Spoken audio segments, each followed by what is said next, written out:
Hey guys, how's it going? Welcome to my video. Alright, so I just replaced the actuator.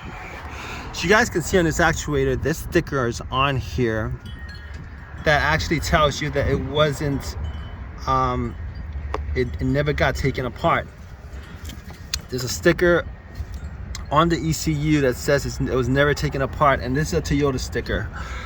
Alright, so I just put it on here and I turn it on and it works just fine. I didn't get all the codes that I was getting originally when I bought one of these used from eBay. And I'm gonna tell you guys what I think the problem was, that the actuator, the used, this is the accumulator. The used accumulator that I bought had issues. And that was why it had issues, or what it was either it had malfunctions in it, or maybe it was taken apart, put it back together, or whatever. But I think they sold me a bad accumulator. Now, that was the first time that I actually worked on the accumulator.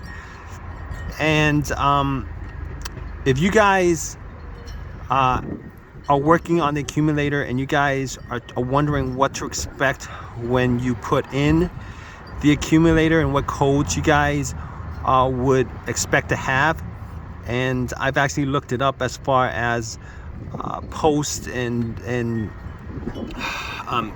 YouTube videos, other YouTube videos, because we all learn from each other. So, and I come across a couple of these posts where they said they put in a new a used accumulator and they start having codes, and I will assume that the reason being is that they had an accumulator that had issues.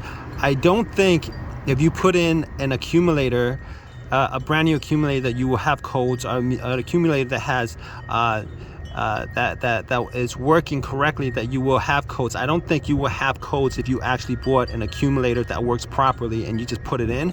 I'm pretty sure you might have to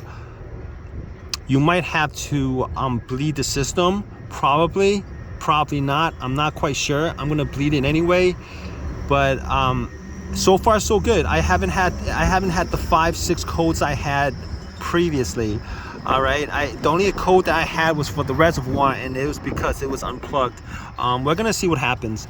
All right, we're gonna put this all back together, and I'm gonna do a final video on this, and hopefully this solves my issue, and I'm not gonna have any more problems with this.